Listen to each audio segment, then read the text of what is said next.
Boa noite. Mais uma vez estamos de volta com o nosso canal JWR.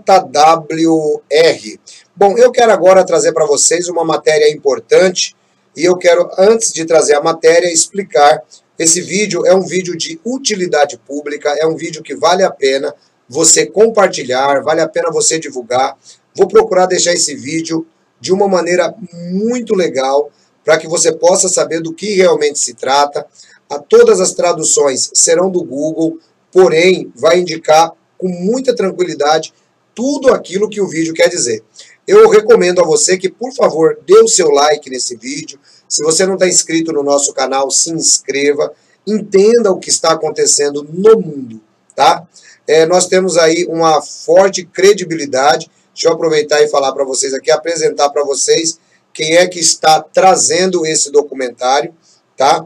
Veja só, aqui na página do W5CTV está escrito: com um compromisso contínuo de cobrir reportagens relevantes e duras, com reportagens justas e responsáveis. O W5 está em sua 52ª temporada de jornalismo investigativo. Apresentado por Kevin Newman, W5 é o programa de documentários mais assistido no Canadá e vencedor de vários prêmios, incluindo o prestigioso prêmio Gordon Sinclair de jornalismo de radiodifusão. Então, esse é o jornal que trouxe para nós o vídeo que você verá agora. O vídeo, ele diz, o tema do filme, do documentário é Sem Testemunhas. Ele trata do abuso sexual de crianças dentro da organização das Testemunhas de Jeová, por causa da política imposta pelo corpo governante por mais de 50 anos. Muitas crianças foram abusadas dentro da organização. Organização que eu chamo de organização do corpo governante, que é a liderança que continua a tratar com dureza a norma das duas testemunhas. Sobreviventes de abuso sexual alegam que as Testemunhas de Jeová, por acaso, não denunciam os ataques. Avery Haynes investiga um suposto encobrimento de abuso sexual dentro das Testemunhas de Jeová, de todo o Canadá para os Estados Unidos, Inglaterra e Austrália.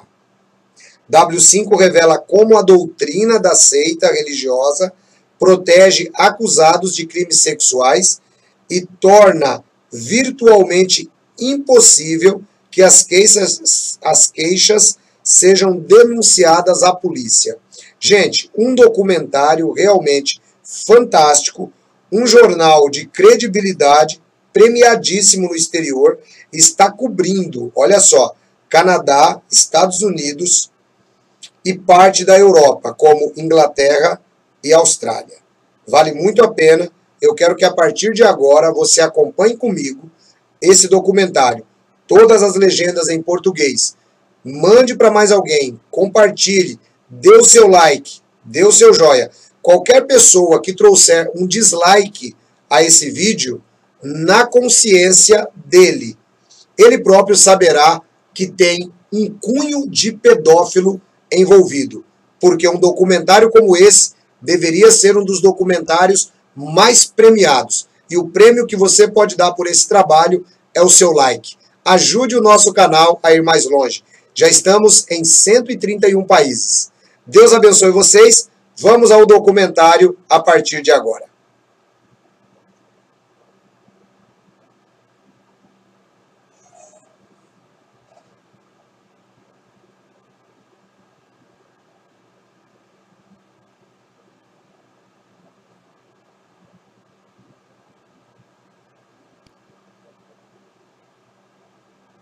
Will act. Why won't you call the police on pedophiles? Avery Haynes Court documents obtained by W5 investigates claims of abuse and denial. Who do you turn to? Who do you have as support? When victims plead for justice, And he said he didn't do anything, so there's nothing that we can do. Scripture shields the accused. There has to be a confession or two witnesses. Survivors are shunned by families and the congregation. They are brainwashing everybody. When blind faith turns a blind eye. And he told me that I'm a liar. here is Kevin Newman. Hello, and thanks for joining us. This week, a full edition W5 investigation into an alleged worldwide cover-up of sex abuse involving an organization you may least expect, the Jehovah's Witnesses. The sect is involved in lawsuits in Canada and around the world, alleging its doctrine victimizes abused children. W5's Avery Haynes travels to London, New York, California, and across Canada to hear from victims who say that religious rules and intimidation ensure trauma is rarely, if ever, reported to police.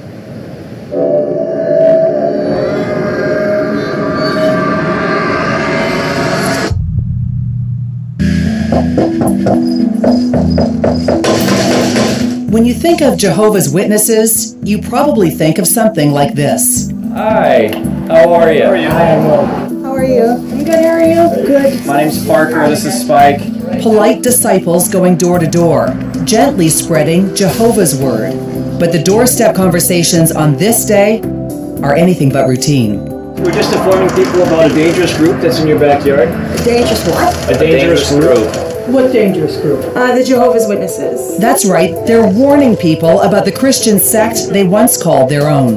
They hide pedophiles. They say the Jehovah's Witnesses organization is a secretive, destructive, and controlling group.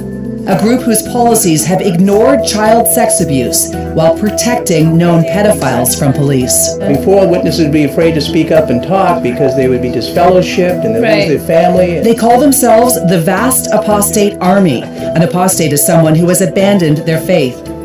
Within the Jehovah's Witnesses ranks, it's high up on the list of sins.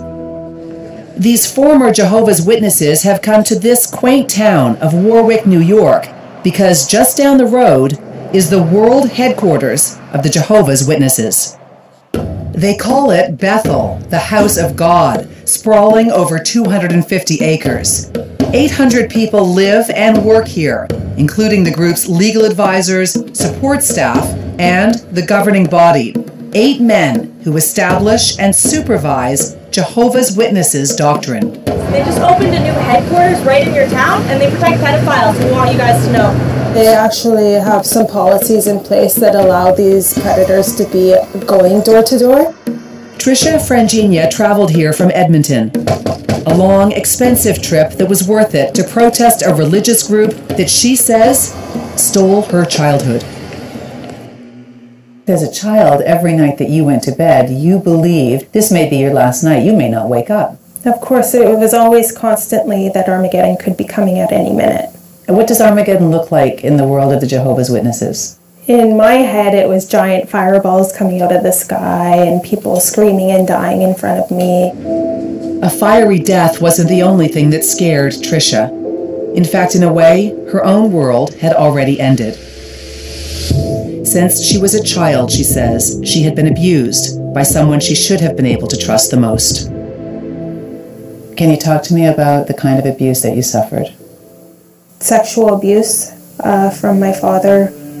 The abuse started as soon as I was born until I was approximately 14 years old. And which one is you? This one.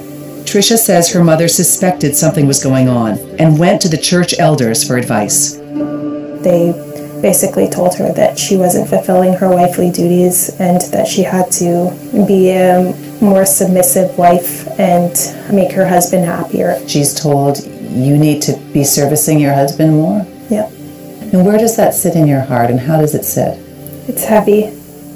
I've gone through bouts of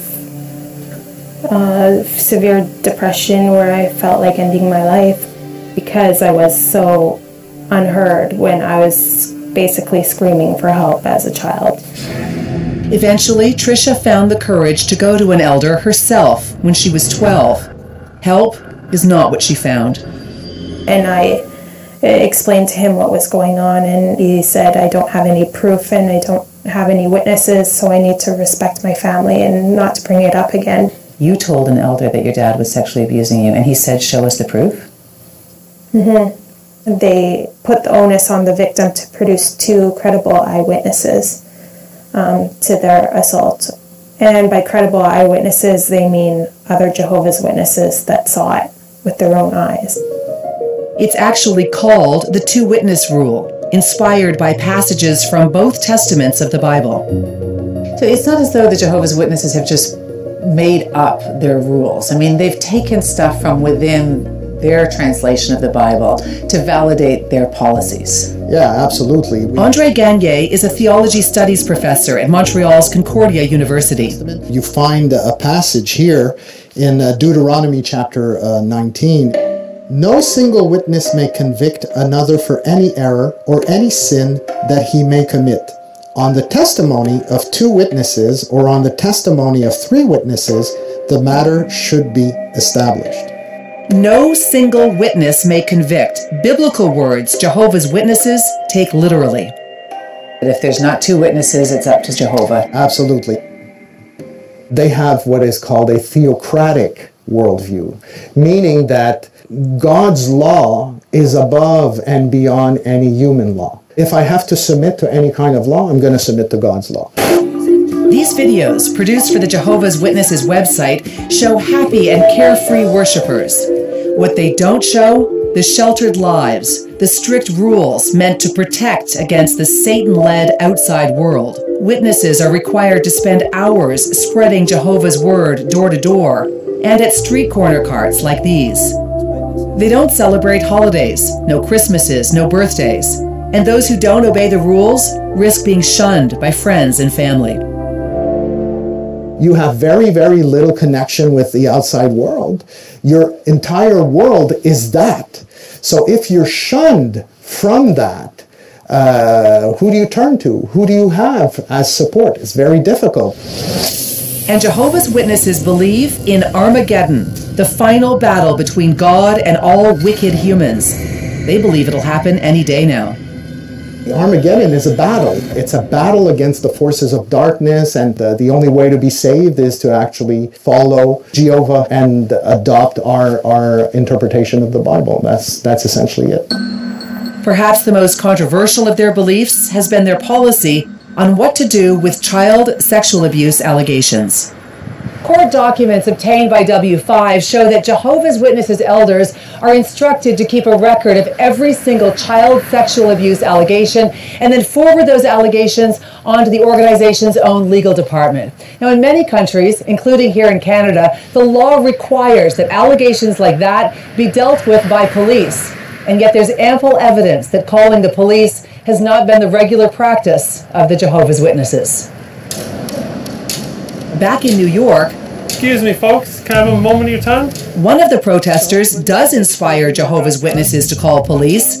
His name is Zeb Leatherman, and when he's not peacefully handing out flyers, Howdy, folks. He's doing this.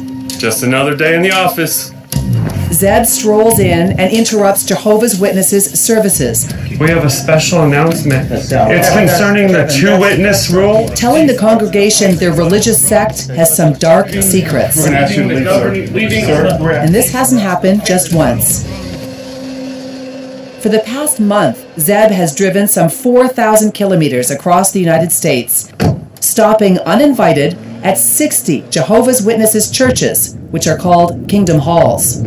Our Heavenly Father, we don't have to listen to these men anymore. Let's go. And all that happens is we wind up sweeping these cases under the rug. Let's go. That's actually trespassing. No, it's not. You're invited. It's a public meeting. What's going through your mind when you open those doors to the Kingdom Hall and know what you're about to do? Pretty scared, but is there another way? I don't know another way right now, so I stick with this one. Get off my premises, I'm calling the police. Really? Yes. They usually call the police, and then they usually grab me, manhandle me, and throw me out. Hold on. Hey, why won't you call the police on pedophiles? Hey. It's the only way I personally know that I can really make a difference. I don't like doing it. It doesn't feel right. And some places it might be illegal, but I don't know another way to teach that many people at one point in time. You come in here to disrupt us? I am. I'm trying to tear down the tower. Zeb was born into a Jehovah's Witness family, but left in his 20s when he started doubting their strict interpretation of the Bible, including that two-witness rule. Now, his entire family shuns him. What's your point? Why are you doing this?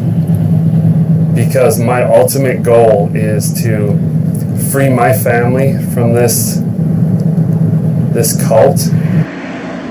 Today, Zeb won't be alone. When he slips into this Kingdom Hall, just outside the religious group's world headquarters, a dozen of his fellow protesters will join him. They've sneaked in and spread out among the congregation, and as soon as the opening hymn ends, they start the interruptions, camera phones rolling. If I could just have your attention for a moment, guys. I want you to ask your elders about the two-witness rule, because the authorities are not called when children are abused. The Watchtower Bible and Tract Society in New York is being investigated. I'm talking here, sir, I'm sorry. We're asking you very nicely at this time to leave. So please Google all you can, folks. Learn all you can so that you can maybe escape this cult. Abandoning their hope. I have no more time in my life for you guys. I'm done with this whole thing, man. When all faith is lost. It really does destroy your soul. When W5 continues.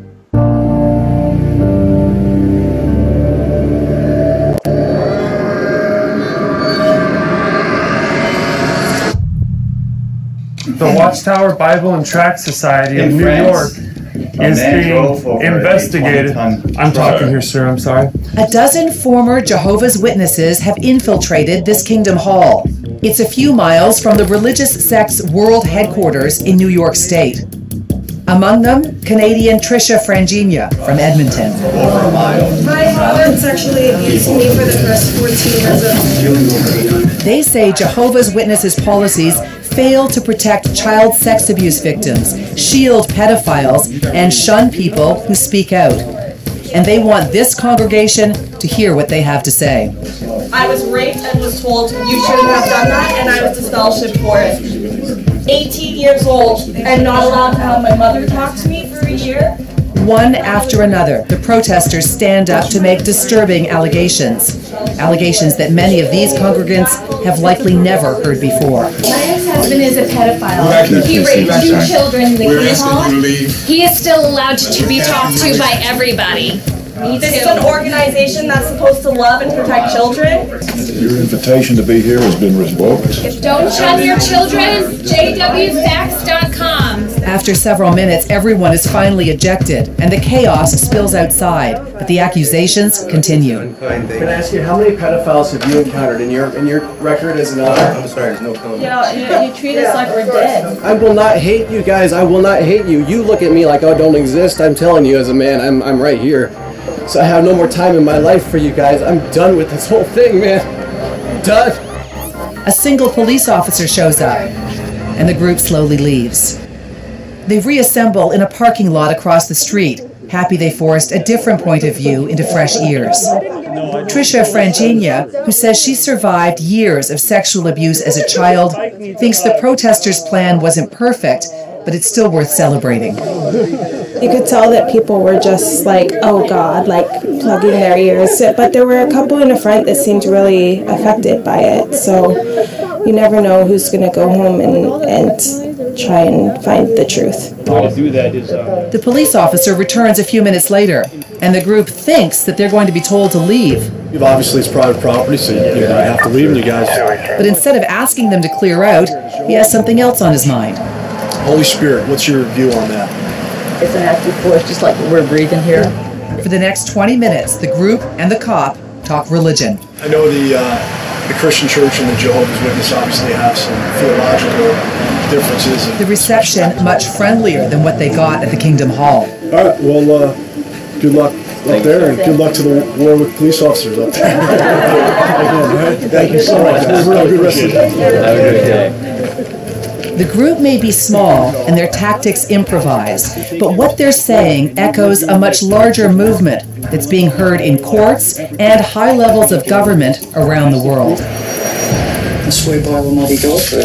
In 2015, an Australian Royal Commission investigated how the Jehovah's Witnesses organization handles allegations of child sexual abuse and how often those allegations are reported to police. It's not done unless there's a legal requirement for it to be done, is there? That is true. After weeks of testimony from victims, elders, and experts, the Commission concluded, "We do not believe that children are adequately protected from the risk of sexual abuse." They went on to state, "We do not consider the Jehovah's Witness organization to be an organization which responds adequately to child sexual abuse." In this exchange, Senior Counsel of the Commission, Angus Stewart, refuses to let a Jehovah's Witness elder deflect blame. What ability have we got to protect every child in Australia? What you can do is you can report to the child protection authorities. And that is done in some cases. But generally it's not done, is it? No. The Commission also uncovered what had, up until that moment, been just a rumor, that the Jehovah's Witnesses kept a secret database of every single known and suspected child abuser within their congregations. Not one was reported by the church to secular authorities. Since 1950, JW elders in Australia have documented potential child sexual abuse cases against 1,006 members. Not one of them ever reported to police. Half a world away, Jehovah's Witnesses are also coming under legal scrutiny in the United Kingdom. How difficult is it to litigate the Jehovah's Witnesses? They're extremely difficult to litigate against. Kathleen Hallisey is a London-based lawyer who won the first ever judgment against the Jehovah's Witnesses in the UK for historic sexual abuse. Her office has become the go-to law firm for challenging the Jehovah's Witnesses. Do you believe that the Jehovah's Witnesses have a policy that purposefully protects pedophiles and puts children at risk? I do. I would describe it as a scandal and a global cover-up and a protection of abusers. At the risk of children? Absolutely.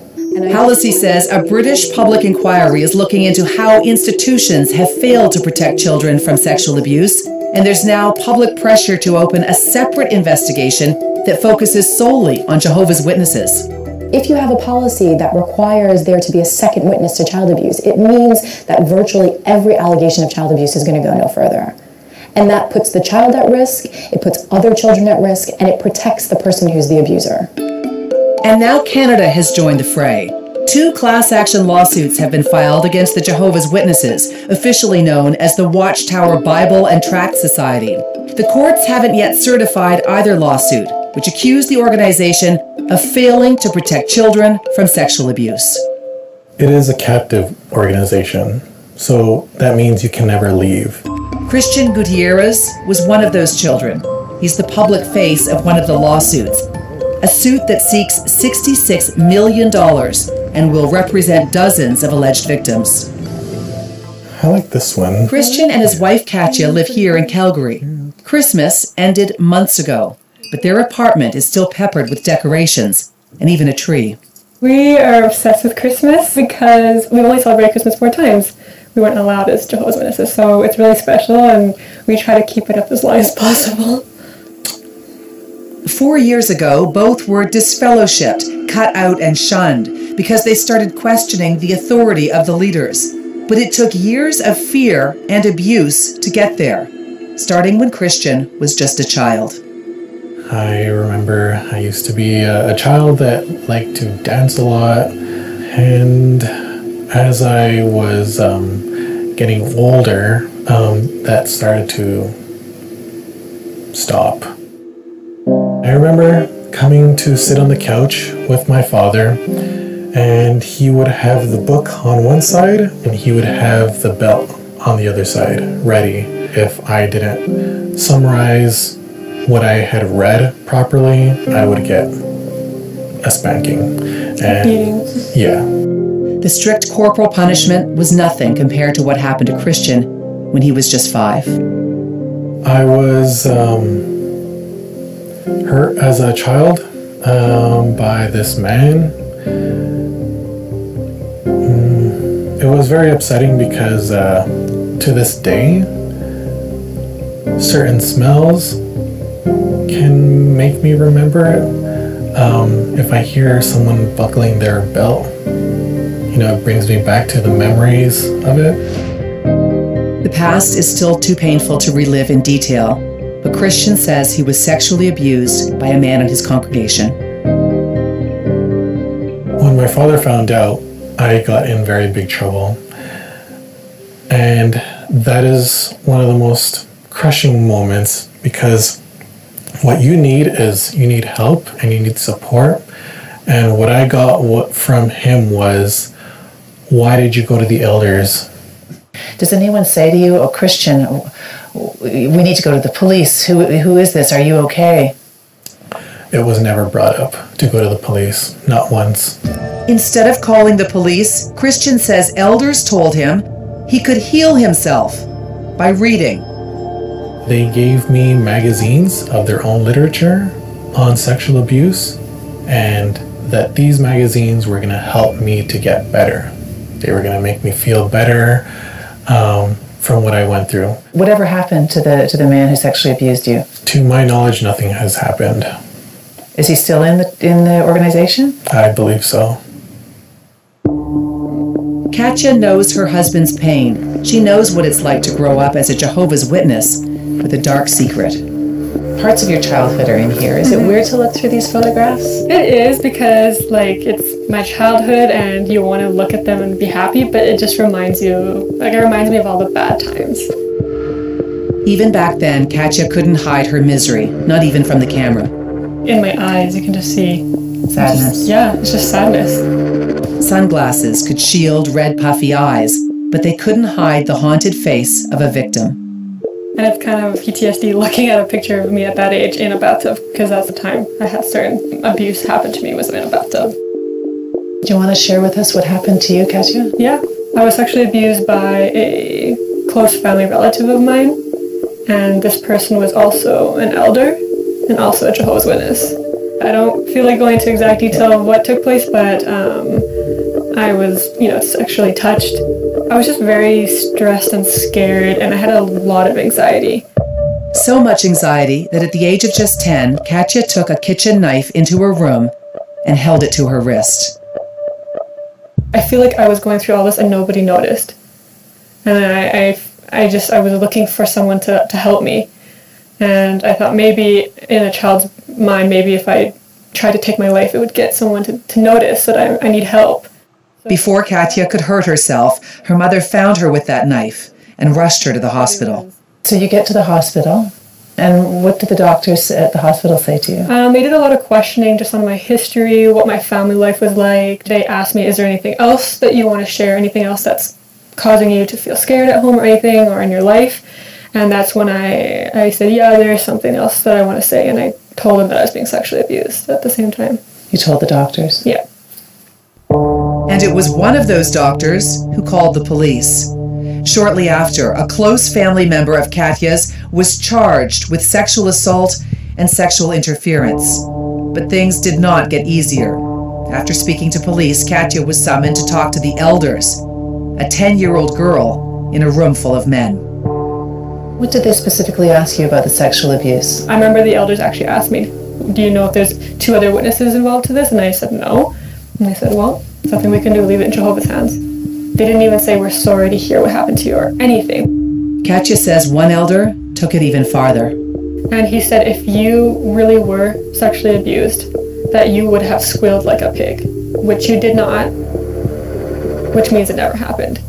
And he told me that I'm a liar and that I need to clear this person's name and tell the police what I said was not true. Katya refused, but it didn't matter. Before the trial, her alleged abuser fled to Europe, where he lives to this day and is the father of 2 young girls. You both feel in your experience that this organization protected the pedophile at the detriment of the child of you both. Oh yeah, for sure. It really does destroy your soul. It's almost like, in my opinion, it is murder, because you kill the person inside. Hiding the crimes. The written policy was, we keep known child molesters secret, while victims suffer. My innocence was taken away. When W5 continues.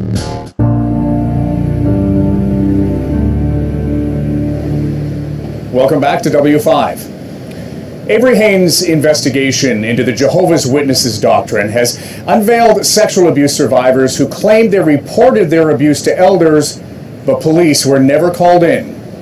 Well, now some of those victims are taking the religious sect to court, which will be a difficult and costly battle.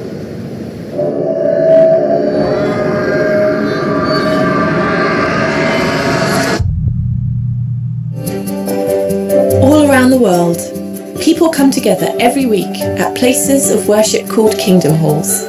The Jehovah's Witnesses official website hosts dozens of videos that depict warm family scenes.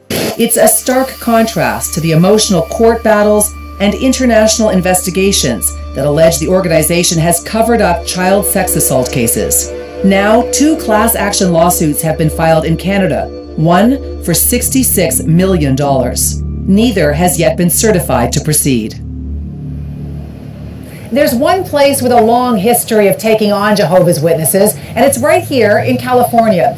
Dozens of civil suits have been filed against the organization in this state, each of them settled quietly out of court, except for one, the historic case of Candace Conti. Now, Candace was just 9 years old when she went out door to door spreading the word of Jehovah.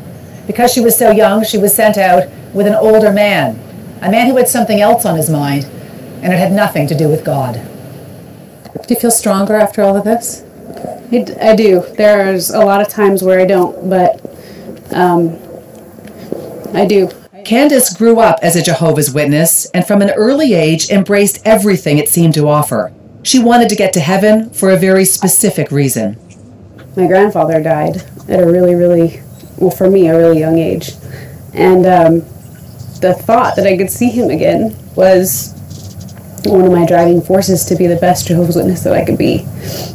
And to do that, you know, you spend your time, you spend your energy, you go out and you talk to people, and you try to bring them into the fold. Candace's door-to-door minder was this man. Jonathan Kendrick was 41 years old in 1995. Instead of taking Candace to preach Jehovah's word, he took her to his own house, repeatedly, for more than a year. How old were you? I was 9. Can you give me a sense of what happened when you were a 9-year-old girl? I was taken advantage of. My innocence was taken away. Her innocence may have been taken away, but her fight most definitely was not. Candace kept the abuse secret for years, but when she was 16, she searched Kendrick's name online and found this, a public child abuse database. He was a convicted child molester. She knew she had to speak up. The sense of guilt that I had felt, I think, had pushed me to trying to prevent this from happening to other children. Candace reported her allegations to an elder. It didn't go well. You walked in and said to the elders, I'm also a victim. I am also a survivor of this man.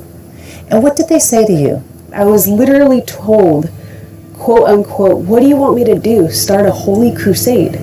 Months passed and Candace was finally summoned by the elders. They told her they had interviewed Jonathan Kendrick. And he said he didn't do anything, so there's nothing that we can do.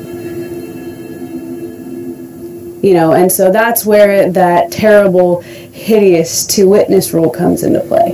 The two-witness rule, a Bible-inspired doctrine that dictates elders cannot discipline someone unless there are 2 witnesses to the alleged sin. You can't even really wrap your head around that, you know, a two-witness rule. I mean, you don't have one witness to a child molestation, you know. So. But Candace didn't back down. Instead, she got a lawyer. I describe Candace Conti as the client that I hope every good lawyer gets once in a career. Rick Simmons was Candace's lawyer. These are exhibits, and they represent a couple of smoking guns in the Candace Conti case. They do. One is a letter sent by the elders at North Fremont Congregation, where Candace had been a member all of her life, 2 years before the sexual abuse of Candace by Jonathan Kendrick began. The letter says Kendrick admitted to elders that he sexually assaulted a girl before they paired him with Candace. In this deposition video, you can hear Rick Simmons ask an elder about that admission. Do you recall becoming aware of a report of sexual abuse of a child by Jonathan Kendrick? Yes. He had called us to his home to discuss or to confess to an incident with his stepdaughter. So they knew that they had a sexual predator in their congregation who was going out with children. They knew that. And what about this one? This is a body of elder letter, and it instructs the elders in every congregation in the United States that if they receive a report of child molestation within their congregation, that they are to keep it secret. The letter states there is a time to keep quiet. Problems are created when elders unwisely reveal matters that should be kept confidential. It was an order, and the elders obeyed. We don't make that public to the congregation. It's confidential. The written policy of the governing body of Jehovah's Witnesses was, we keep known child molesters secret. The jury awarded Candace $28 million, the richest judgment against a religious group for one person in U.S. history. Since then, it's been whittled down to just under $3 million. And that's because an appeals court decided that the organization did not have a responsibility to warn the congregation about Kendrick. All of that money aside, she didn't get what she was after, which was a change in the policy. I don't think she got a formal change in the policy, but the publicity, the knowledge that when your doorbell rings on a Saturday morning, the person standing there could be a convicted child molester posing as a religious believer. That message has gotten out. Beyond just delivering a powerful message, Simmons thinks lawsuits like Canada's new multi-million-dollar suits will eventually force the Jehovah's Witnesses to change. They have tremendous wealth, billions of dollars in wealth, but the price of abuse is getting higher, and at some point it gets too high to be able to withstand it. You believe that? Yes, it will, because the financial cost, like it did the Catholic Church, will make sure that they have to change to survive. Do you believe you'll ever see a day where the Jehovah's Witnesses strike that two-witness rule from their doctrine? Yes, I hope. I think that the two-witness rule... It was an order, and the elders obeyed. We don't make that public to the congregation. It's confidential. The written policy of the governing body of Jehovah's Witnesses was, we keep known child molesters secret. The jury awarded Candace $28 million, the richest judgment against a religious group for one person in U.S. history. Since then, it's been whittled down to just under $3 million. And that's because an appeals court decided that the organization did not have a responsibility to warn the congregation about Kendrick. All of that money aside, she didn't get what she was after, which was a change in the policy. I don't think she got a formal change in the policy, but the publicity, the knowledge that when your doorbell rings on a Saturday morning, the person standing there could be a convicted child molester posing as a religious believer. That message has gotten out. Beyond just delivering a powerful message, Simmons thinks lawsuits like Canada's new multi-million-dollar suits will eventually force the Jehovah's Witnesses to change. They have tremendous wealth, billions of dollars in wealth, but the price of abuse is getting higher, and at some point it gets too high to be able to withstand it. You believe that? Yes, it will, because the financial cost, like it did the Catholic Church, will make sure that they have to change to survive. The person standing there could be a convicted child molester posing as a religious believer. That message has gotten out. Beyond just delivering a powerful message, Simmons thinks lawsuits like Canada's new multi-million-dollar suits will eventually force the Jehovah's Witnesses to change. They have tremendous wealth, billions of dollars in wealth, but the price of abuse is getting higher, and at some point it gets too high to be able to withstand it. You believe that? Yes, it will, because the financial cost, like it did the Catholic Church, will make sure that they have to change to survive. Do you believe you'll ever see a day where the Jehovah's Witnesses strike that two-witness rule from their doctrine? Yes, I hope. I think that the two-witness rule works for, stealing a loaf of bread, but it does not work for rape and child abuse at all. Speaking out publicly has cost Candace just about every family member, every friend she ever knew as a Jehovah's Witness. To this day, she is still being shunned by her own father. Extreme shunning is a destructive and controlling aspect of the Christian sect, and some say the fear of shunning is why believers don't challenge the rules, even if it kills them. A tragic example of that deadly fear unfolded near Quebec City in late 2016. Eloise Dupuis was 27 when she gave birth to a son. Her labor was difficult, and she lost a lot of blood. So much that doctors said she would likely die without a transfusion. But Eloise was a Jehovah's Witness who believed that transfusions are biblically banned. She refused the blood, and less than a week after becoming a new mother, Eloise Dupuis died. I miss her every day. Every picture. Manon Boyer was Eloise's aunt. She was beautiful. Manon is not a Jehovah's Witness, so Eloise had to keep their close relationship a secret. She was the nicest girl I ever knew in my life.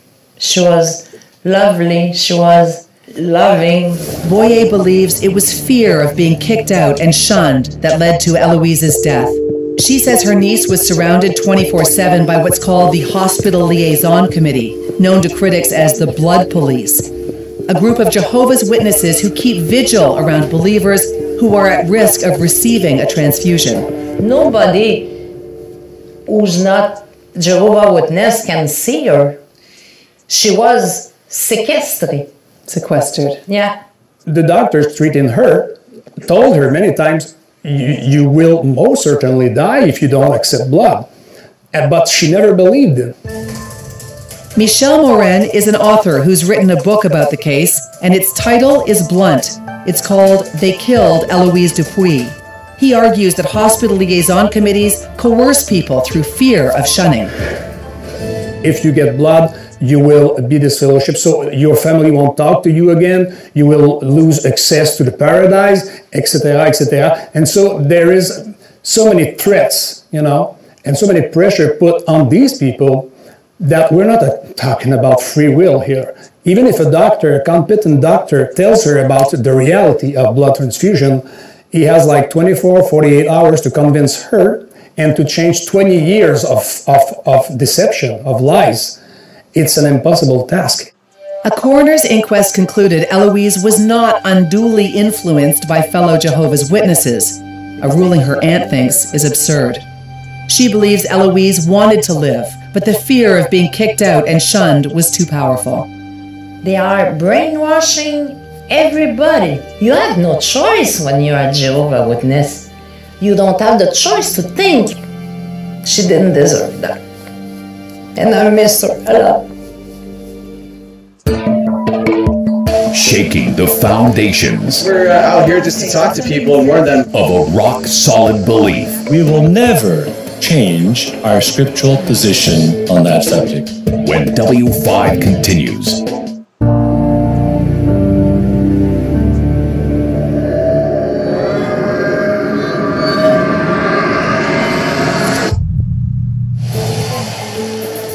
They call themselves the Vast Apostate Army, former Jehovah's Witnesses who are speaking out against the Christian sect they say covers up allegations of sexual abuse within its ranks. 1,006 pedophiles that you guys had! Today, they're bringing their allegations to a place they once revered, deep in rural New York State, outside the small town of Warwick. This is Bethel, the world headquarters of the Jehovah's Witnesses. All right, let's do this. So, live on Facebook, you guys are watching live all over the world. We got people coming in from Australia and pretty much everywhere. The governing body inside knows the protesters are here, and despite the fact that it's raining, the compound's sprinklers have been turned on, full. Parker Bryan organized the rally and has nominated himself to take their complaints to the security gate. Good afternoon, gentlemen. Can you hear me? So my name is Parker. We were hoping we could get one of the governing body members to come out and say hello and have a few words. Is that possible? So you know what? The site is closed at the moment, and the persons you're requesting, they're not available. Not available. Also, you may not know this, but this is private property. So your friends aren't able to be here. The two-witness rule has got to go. Kids are being molested, and they're not being turned into the authorities. The protesters may not have been heard. Thank you, gentlemen. Have a great day, okay? But they would later find out they were definitely seen. They're starting to block the main entrance. This video was taken from inside the compound, well behind that security gate. Video and stills of not only the group, but of individual protesters as well. Someone from inside Bethel recorded the demonstrators, and for some reason, secretly posted it online. Yeah, down here at the gate, they're actually grouping up and approaching the gate. And this isn't the only video that came from behind the gates. Greetings. We're so happy you could join us for this broadcast. The Jehovah's Witnesses official website regularly broadcasts this newscast-like presentation. Almost immediately after the protesters delivered their in-your-face message, If you'd open your Bibles to Romans chapter 12 and verse 1, this senior official appeared on the broadcast, defending the two-witness rule. the scripture is very, very clear. It says, no single witness may convict another for any error or any sin that he may commit. On the testimony of two witnesses or on the testimony of three witnesses, the matter should be established. There has to be a confession or two witnesses. So we will never change our scriptural position on that subject. This grassroots group of ex-witnesses didn't really expect to meet with anyone from the governing body during the protest. There's a long history of not responding to criticisms or allegations publicly, something W5 found out firsthand.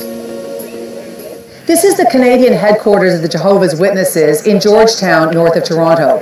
We requested an on-camera interview here, as well as at the world headquarters in New York State. Both requests were denied. And so we sent a long list of questions surrounding their child protection policies, including whether or not police are called every time a sex abuse allegation is made. Instead of answers, we received a variation of a statement that the Jehovah's Witnesses have been using for years.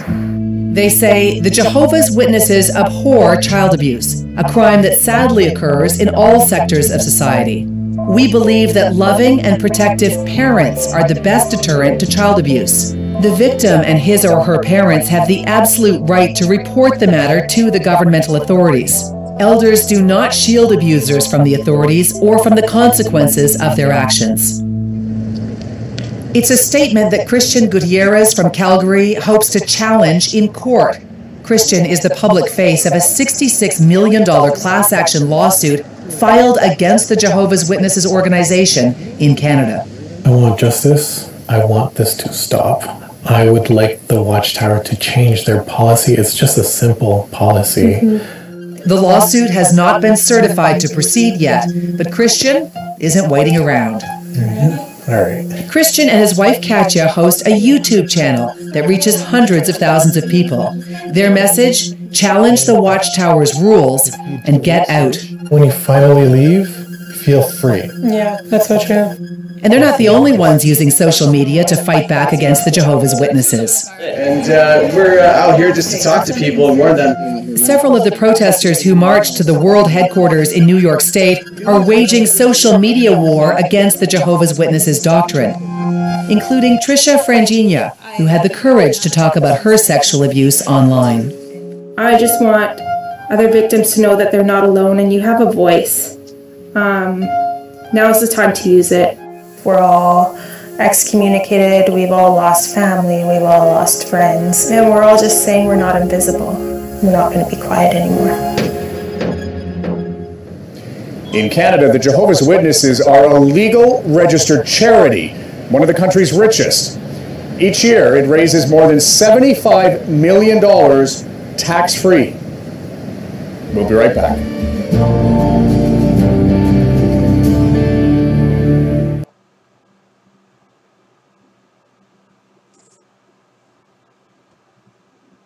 Thinks the protesters' plan taking the religious sect to court, which will be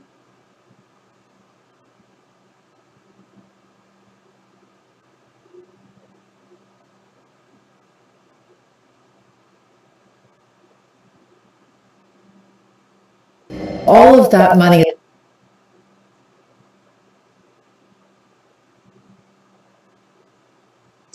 Olá, estamos de volta. Você viu que documentário excepcional? Puxa vida, né? Vamos agora a alguns comentários aqui também do pessoal que está com a gente. E olha só que coisa interessante. Alguns detalhes me chamaram a atenção nesse documentário. Bom, eu quero reviver com vocês, tudo foi muito interessante, mas eu quero reviver com vocês essa voz, aqui no minuto 33. Dá uma olhadinha para mim, dá uma olhadinha junto comigo aqui, o minuto 33, veja só a fala desse homem.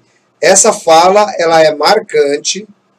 Se você quiser pegar essa fala, juntamente com a minha, cortar e colocar em um vídeo pequeno, você pode fazê-lo e divulgar para quantas pessoas vocês quiserem. Veja só que fala interessante, aqui no minuto 33, por volta do 33:40. Segura para você ver que legal.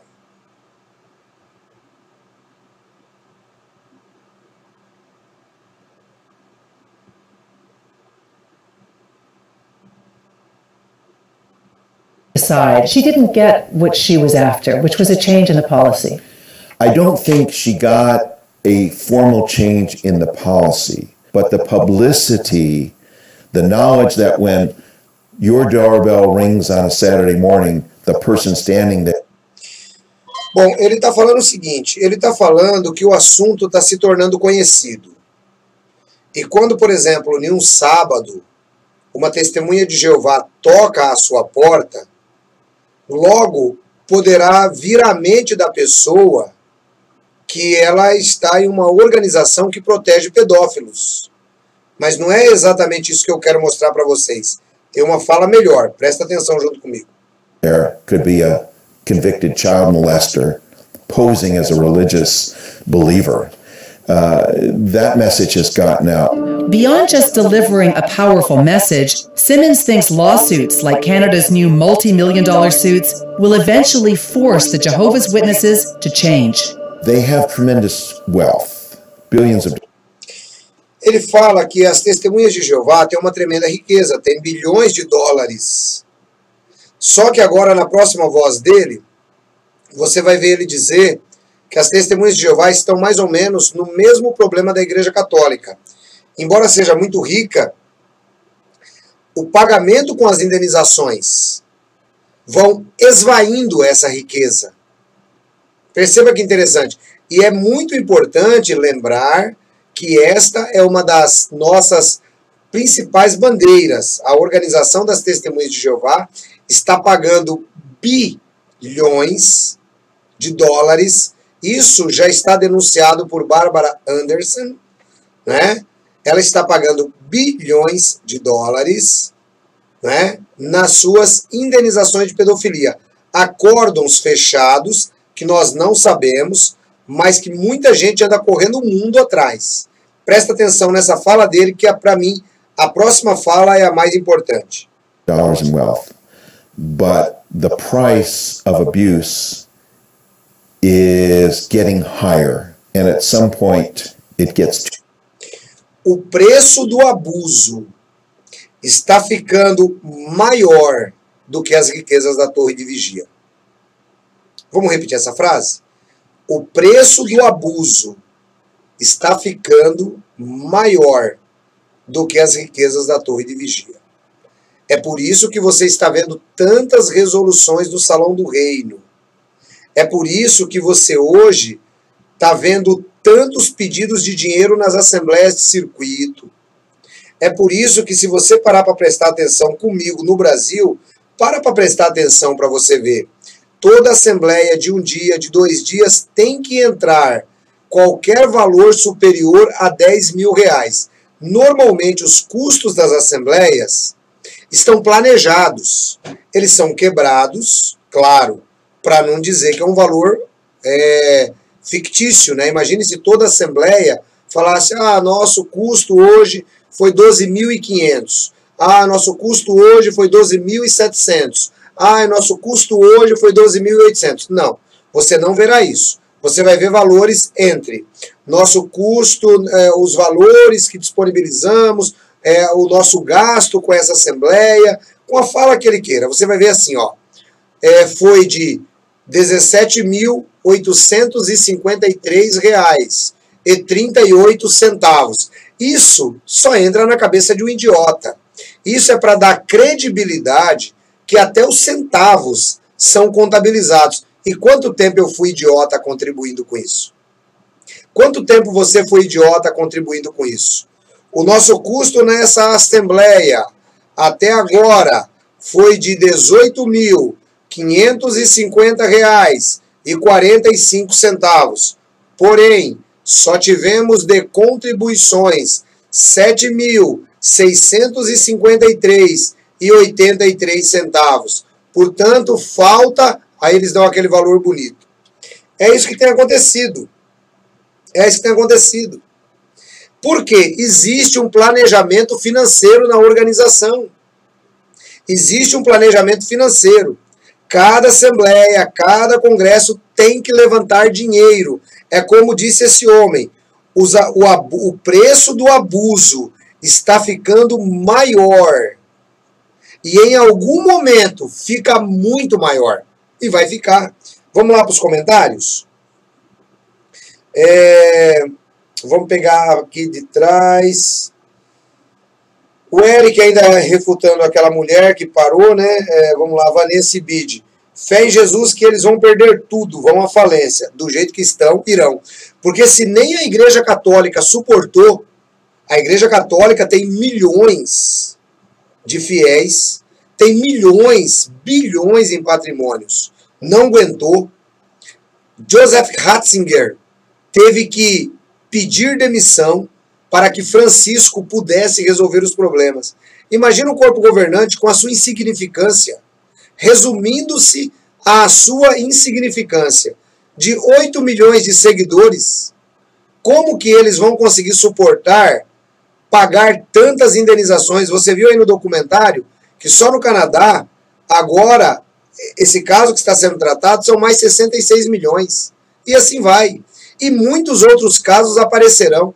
O jornal The Guardian já noticia mais 100 casos. Na Holanda, são mais 100. Até quando? Até quando o corpo governante continuará com a sua insanidade? Alguém corta essa minha fala, por favor, traduza para inglês e manda para o corpo governante. Até quando vocês continuarão com a sua insanidade? Até quando? Até vocês perderem todo o patrimônio? Por que vocês venderam Brooklyn? Por que vocês venderam todas as outras propriedades? Para investir na obra do reino? De maneira alguma, para pagar indenizações. Alguém corta isso e manda por corpo governante para mim, por favor. Traduza para inglês, põe legenda e manda para eles. Vamos prosseguindo aqui. O Eric, você pode até não concordar por orgulho besta, mas vai ter que aceitar. Ele está falando com a moça lá, Maria Reichsketz. Vanessa Bide, ancião, você é top. Um vídeo melhor que o outro. Glória. Deus te abençoe, querida. Grande beijo. Frederico Calopsita, eles cobram na cara de pau. Jéssica Gomes, impressionante. Sempre falta. Ai, que raiva. Já fiquei sem dinheiro para contribuir. E a gente às vezes quer comprar aqueles lanches lá fora e eles lascam a vida dos lancheiros, já viu? Eles falam para não comprar o lanche lá de fora, não. Eles falam para não comprar, não. Principalmente quando a Assembleia... Eu vou falar agora, eu vou para a sessão nostalgia de novo. Quando a Assembleia tinha lanche, e lá fora os caras faziam uns lanches gostosos também, né? Não sei quem lembra disso aí. Eu não sei quem se lembra disso. Tinha uns lanches gostosos. Eu vou ficar perto dessa moça aí que ela é bonita. Aí no vídeo, olha, tô eu perto dela agora, tá vendo? Ela tá falando e eu também tô perto dela aí. Quem lembra disso? Quando a Assembleia tinha lanche. Eu vou falar coisa aqui agora que talvez muita gente não vai lembrar. A Assembleia tinha almoço, né? Aí depois tinha lanche. E quando tinha lanche, lascava a vida dos lancheiros, porque você não podia comprar lá fora. Eles anunciavam de púlpito. Quem lembra disso? Quem lembra disso aí? Quem é dos mais antigos vai lembrar. Eles anunciavam de púlpito que não era para você sair e comprar lanche das pessoas lá de fora, mas tinha todo um cuidado amoroso da organização. Não sabemos como esses lanches foram produzidos. A organização de Jeová se preocupa em produzir lanches com higiene. Nossos voluntários têm trabalhado incansavelmente para que os irmãos possam alimentar-se. Não vemos necessidade que você compre lanches fora do salão de assembleia. Quem lembra disso? Ei, tempo bom, tempo bom. Vanessa e Bide, quando eles falavam que ainda não tinha coberto os gastos, eu ficava preocupada e dava mais. Que burrice. Então, você vê como é que são as coisas, né, Vanessa? Até hoje eles continuam, né? Aliás, você que está indo para as assembleias ainda, manda para mim o áudio. Sempre depois do almoço, quando eles fazem o balanço, manda para mim que a gente solta. Vocês vão perceber que os números são sempre quebrados, são sempre acima de 13 mil reais. 13 está pouco. Normalmente 15, 16, 17. Vamos lá. O Ranieri falou que colocava 10 centavos. Eliezer Barbosa, mandando um abraço para todo mundo. A Vanessa e os custos já estavam pagos. Aliás, temos aqui o caso do ancião que eu noticiei há pouco tempo. Ele recebeu um cheque de 50 mil. Ele fazia parte da comissão do Congresso. Eles anularam o cheque, por assim dizer, perdão, para as pessoas, não comentaram do cheque e continuaram dizendo que as despesas ainda continuavam. Ô, mentirada boa! Que diferença eles têm do Edir Macedo? Que diferença tem do Valdemiro Santiago? Que diferença tem da cristandade que eles tanto criticam? O Deus deles é Mamon. Vamos lá, vamos prosseguir. Ana Laura, até quando? Frederica Calopsita, verdade, ancião. A Jéssica está dizendo que lembra. Ranieri Moraes também lembra. Vanessa Bide. KKK, essa do lanche eu ri. Verdade. Coitado do tiozinho do cachorro quente em Mariporã. Pois é, eu tinha uma pena, gente. Sem brincadeira. Esse meu tempo é tempo de Ribeirão Pires, né? Isso faz muito tempo. Eu ficava com uma pena daquelas pessoas vendendo cachorro-quente, eles não vendiam nada. Eles faziam boicote contra as pessoas lá de fora, para eles poderem ganhar todo o dinheiro que os TJs levavam. Sabe como é que eu vejo uma assembleia de circuito? Eu vejo uma assembleia de circuito que nem o lobo. O lobo não, o urubu malandro vê o pica-pau. Eu vou achar essa cena ainda e vou trazer para vocês. Um dia o pica-pau ficou rico, não sei se alguém lembra desse episódio, né? Eu gosto muito de desenho e o pica-pau é um dos meus preferidos. Um dia o pica-pau ficou rico e o urubu malandro queria tomar toda a riqueza do pica-pau. Então, onde ele via o pica-pau, ele só via uma bolsa de cifrão. Era o tempo inteiro uma bolsa de cifrão. É assim que você chega na assembleia de circuito. Uma bolsinha de cifrão.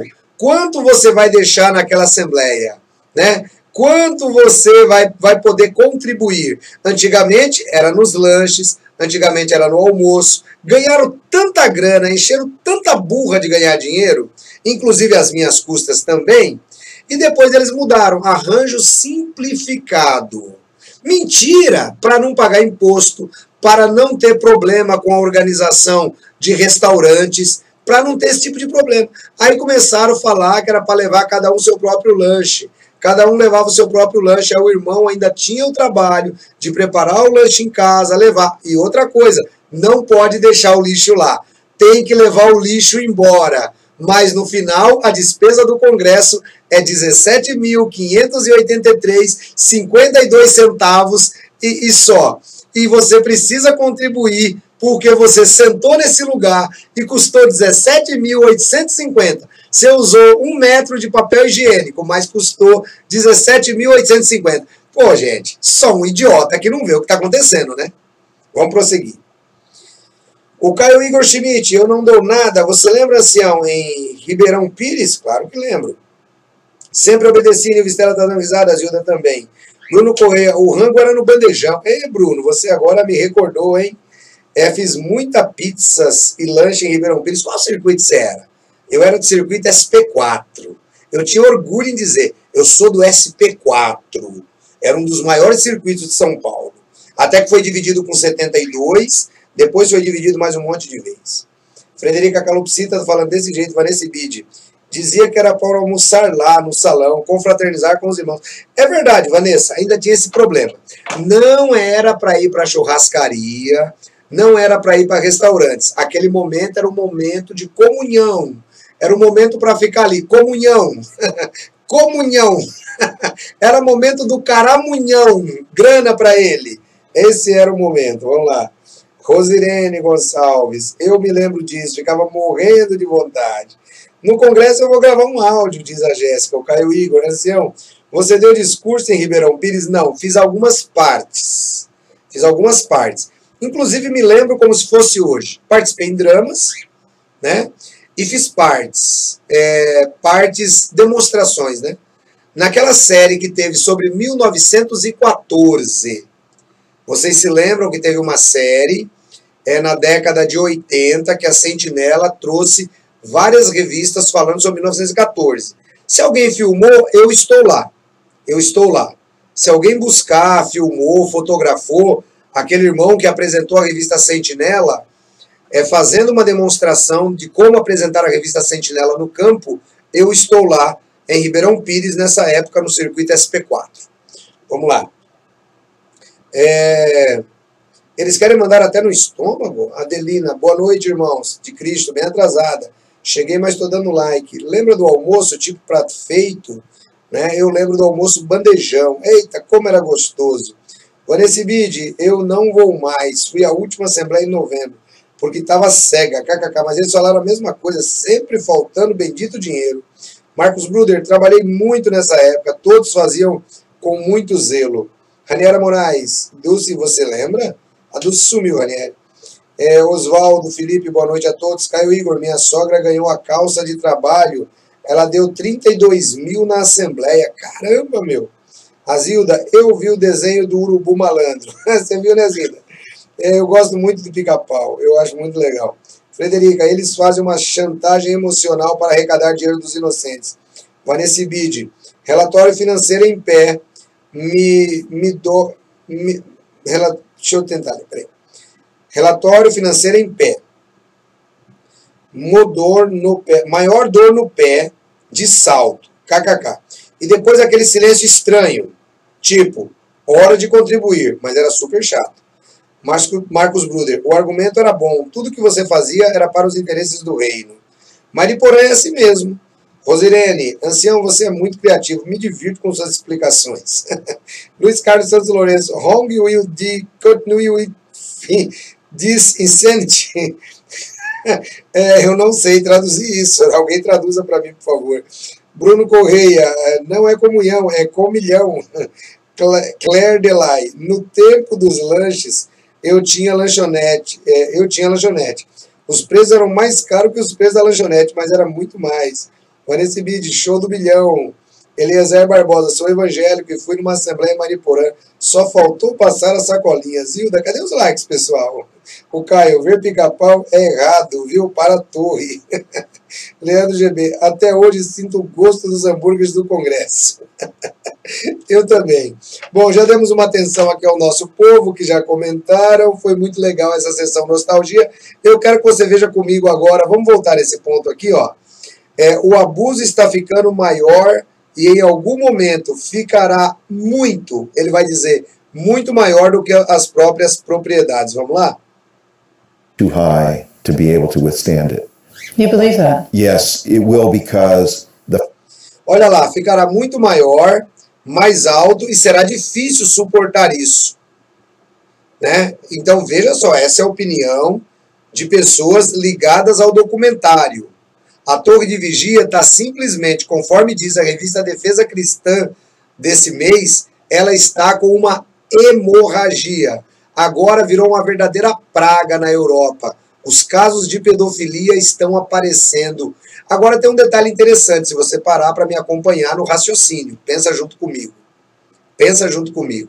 O que está acontecendo? Essa política é propriedade do Canadá? É propriedade do Reino Unido? Não. Essa política é do corpo governante. Então, em todos os países onde o corpo governante operou o seu ensino, em todos os países onde o corpo governante comandou a organização das testemunhas de Jeová, nós temos casos de pedofilia a esse nível. Então você imagina onde que ela vai chegar. Sabe o que eu acho mais engraçado? Eu acho mais engraçado que parece que as testemunhas de Jeová não têm noção de conta, não têm noção de preço, eles não têm noção de nada. Eles dizem que a organização é muito forte, ela é muito resistente, ela é muito isso, muito aquilo. A mudança para o Walk, o pessoal, já foi para não quebrar. Se eles continuassem em Brooklyn, eles quebravam. Eles só estão retardando o momento da quebra. Só isso. Se eles continuassem em Brooklyn, o alto custo de manutenção de Brooklyn quebrava. Eles não teriam processo para tirar a água do pescoço nas indenizações que eles estão pagando. O problema é que os assuntos não chegam ao Brasil. O que tem chegado chega através de TJ em Foco e através do nosso canal.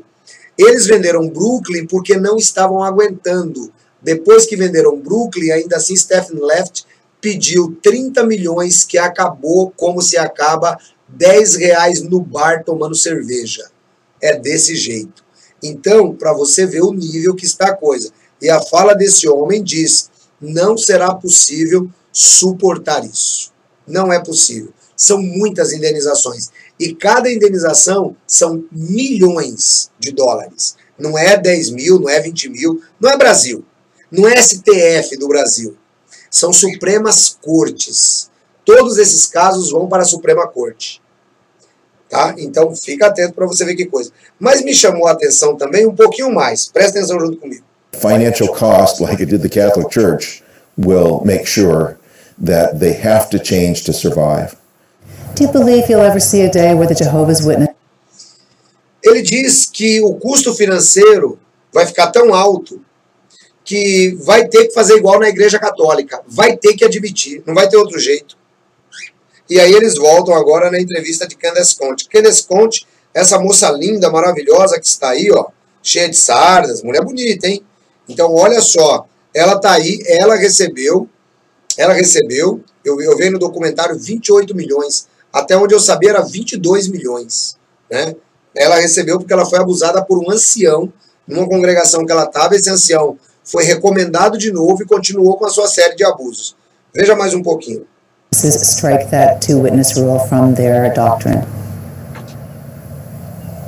Yes, I hope. I think that the two-witness rule works for, stealing a loaf of bread, but it does not work for rape and child abuse at all. Speaking out publicly has cost Candace just about every family member, every friend she ever knew as a Jehovah's Witness. To this day, she is still being shunned by her own father. Extreme shunning is a destructive and controlling aspect of the Christian sect, and some say the fear of shunning is why believers don't challenge the rules, even if it kills them. A tragic example of that deadly fear unfolded near Quebec City in late 2016. Eloise Dupuis was 27 when she gave birth to a son. Her labor was difficult, and she lost a lot of blood. So much that doctors said she would likely die without a transfusion. But Eloise was a Jehovah's Witness who believed that transfusions are biblically banned. She refused the blood, and less than a week after becoming a new mother, Eloise Dupuis died. I miss her every day. Every picture. Manon Boyer was Eloise's aunt. She was.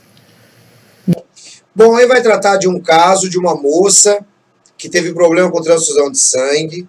Ela morreu, tá? Essa moça também foi alvo de um documentário lá na TV dos Estados Unidos. Mas não é isso que eu quero mostrar para vocês, não. Eu quero mostrar para vocês o minuto 37. Só um minutinho, vamos a ele. O minuto 37 eu achei assim bastante interessante a partir daqui do 37. a witness. You don't have the choice to think she didn't deserve that. And I miss her a lot. Shaking the foundations. We're out here just to talk to people and warn them of a rock-solid belief. We will never change our scriptural position on that subject. When W5 continues.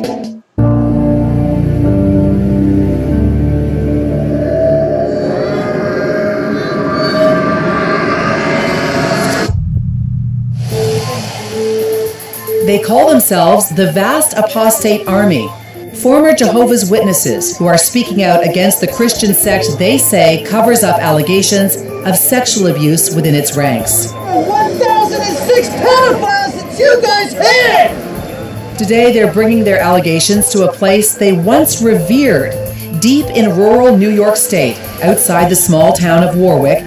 This is Bethel, the world headquarters of the Jehovah's Witnesses. Let's do this.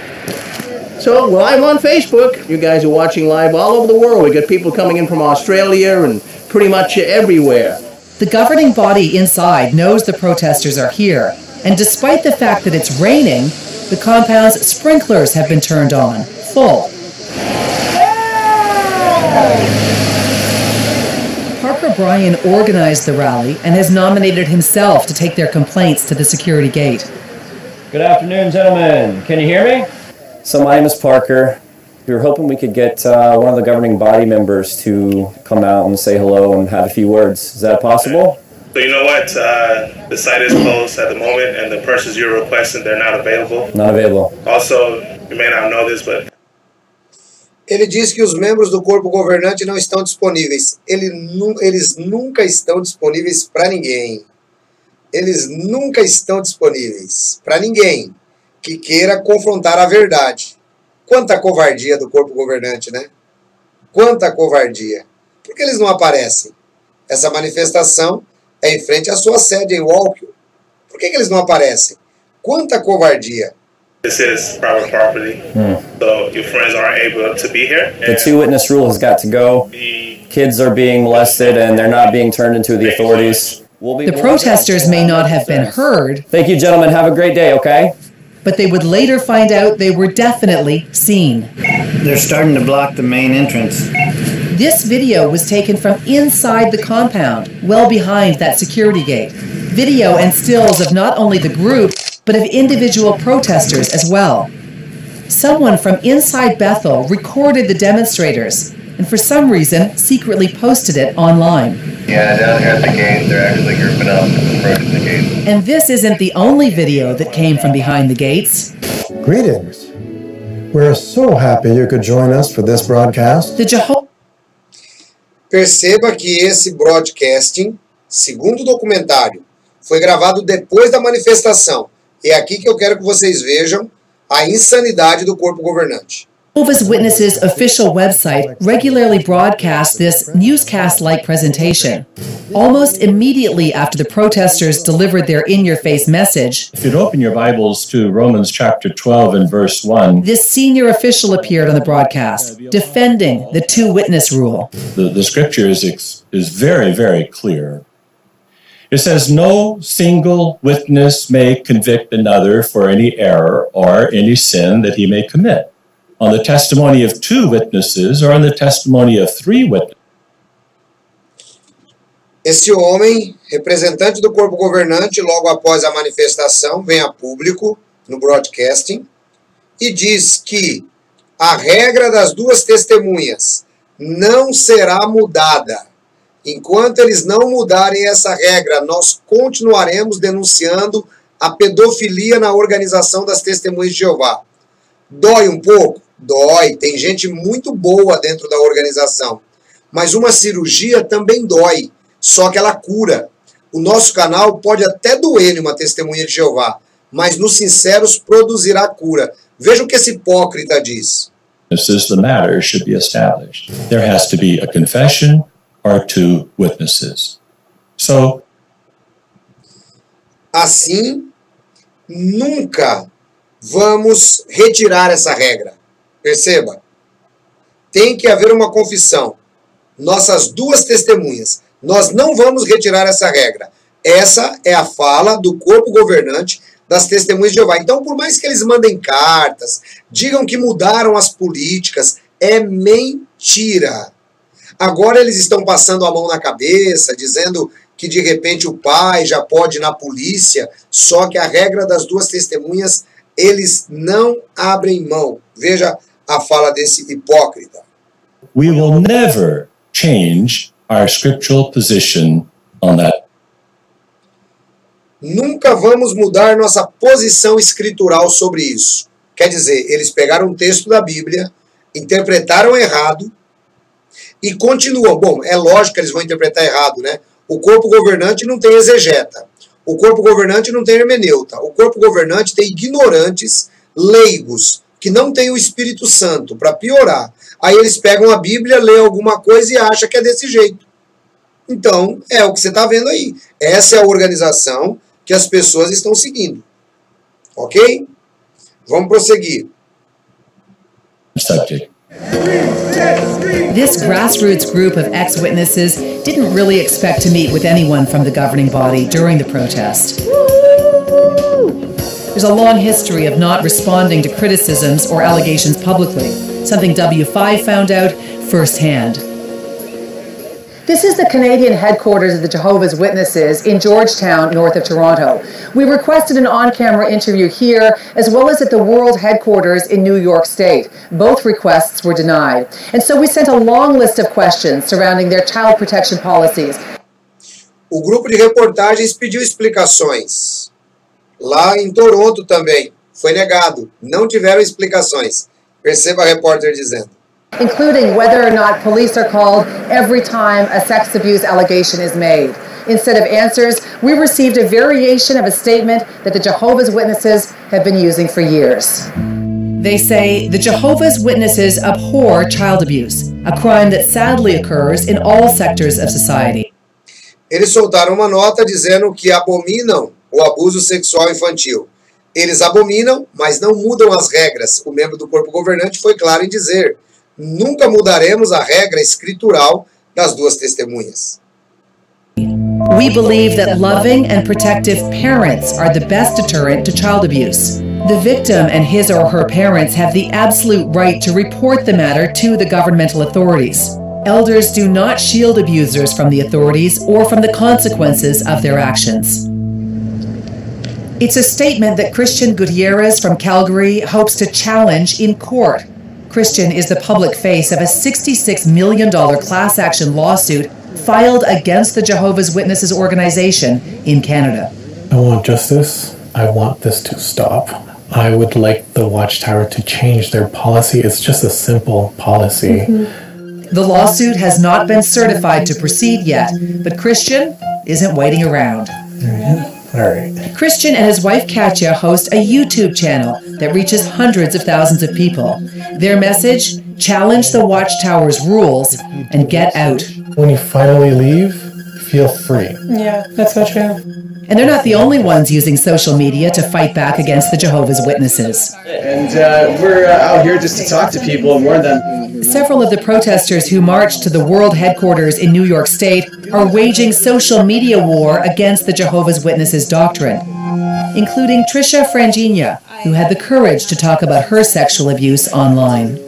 I just want other victims to know that they're not alone and you have a voice. Now's the time to use it. We're all excommunicated, we've all lost family, we've all lost friends, and we're all just saying we're not invisible. We're not going to be quiet anymore. In Canada, the Jehovah's Witnesses are a legal registered charity, one of the country's richest. Each year, it raises more than $75 million tax-free. We'll be right back. Tá aí. E agora as autoridades também de olho nos impostos que não são pagos, mesmo que estejam registrados como instituição de caridade, tenham isenção, mas o que é que eles fazem para a caridade? Então, esse foi o nosso documentário, tá aí, está registrado então agora, graças a Deus, temos já o registro do documentário, tá aí no YouTube para vocês, né? Vamos para o lado de cá agora, vamos chegar para cá, a gente vai correndo. Tecnologia possibilita isso, né? Então, olha só que legal. É isso daí que nós estamos vendo. Pois é, as testemunhas de Jeová na mira da lei na Europa e também no Canadá e Estados Unidos. Motivo simples, nós nunca abriremos mão da questão das duas testemunhas. Enquanto eles não abrem mão da questão das duas testemunhas, dizem que estão sendo perseguidos porque cumprem a lei de Jeová, o que é uma mentira. Eles estão sendo, na realidade, autuados como bandidos. Isso mesmo, como ladrões de infância, roubadores da inocência de crianças por causa das normas do corpo governante. Vamos finalizar com os nossos comentários.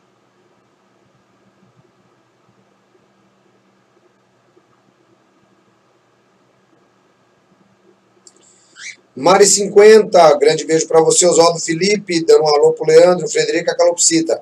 O ambiente deles é tudo caro e com materiais de qualidade. Avante testemunhas, confirma essa questão dos custos das assembleias. Há 15 anos trabalhei no setor de contas. O superintendente, na ocasião, ao avisarmos que estávamos com superávit, mandou que dobrássemos as despesas. Olha que honestidade, que coisa linda, né? O superintendente já deu de contribuição, então aumenta a despesa, que é para o povo contribuir mais. Que legal, né? Você vê que as coisas vão vir na tona. Depois do quê? Depois da internet. Vanessa Bide, não creio que esse velho do porco ruminante falou isso. Ele falou. Ele falou.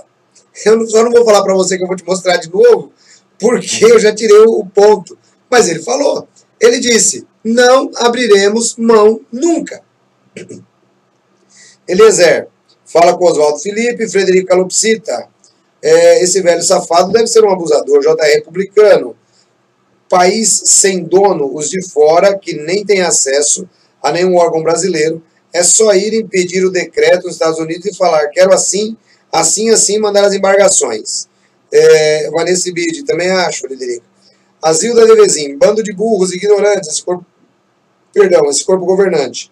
Oswaldo Felipe, Eliezer, eu fiquei tanto tempo lá dentro, porque meus pais eram, quase me batizei, tenho irmãos que são TJs, mas eu não segui isso não. Você tem que dar um glória a Deus. Avante testemunhas. Já havia incluído 6 meses de contribuição do INSS do superintendente de circuito. Pediu para que incluísse mais 6. Avante testemunhas. Lembro que já estava dando superávit, antes mesmo da contabilização das contribuições que as congregações enviavam. JR republicano. Ri demais, mano. Nossa, meu parça. Ui. Não sei de qual parte que ele riu aí, mas vamos lá. O superintendente se chamava David, aqui na região de Louisiana, Goiás. Zilda Devezin, eu vejo esse jovem casal no YouTube. Legal, eles têm um canal no YouTube, eles fazem o mesmo que eu faço aqui, eles fazem lá, e eles vão para cima mesmo. JR republicano, protestante, um novo respirar, vida nova, Oswaldo Felipe, Eliezer.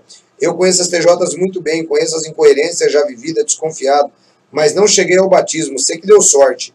Vanessa Bide, Torre de Babel, queima no inferno, Eliezer, respondendo para Oswaldo Felipe e Michael de Oliveira. Agora entendi por que não são filhos de Deus, porque eles mentem e quem mente é filho do diabo. JR republicano, faz parte, mas é zoeira, tal, não sei o quê. E o Vistelo, o corpo governante, é mentiroso e desonesto. Tá aí, gente, é isso que vocês viram. É exatamente isso, esse documentário agora ficou show de bola. Curta, espalhe, compartilhe, manda para todo mundo que vocês puderem. Deus abençoe vocês, uma boa noite, na graça e na paz de nosso Senhor e Salvador Jesus. Vamos para frente, vamos divulgar, se inscreva no canal, dê o seu like, não saia agora sem dar o seu like, por favor. Vamos mandar o canal para frente, nós já estamos em 131 países, para a nossa alegria e para a tristeza das testemunhas do corpo governante. Deus abençoe todos vocês, um grande abraço, fiquem na graça e na paz de nosso Senhor e Salvador Jesus.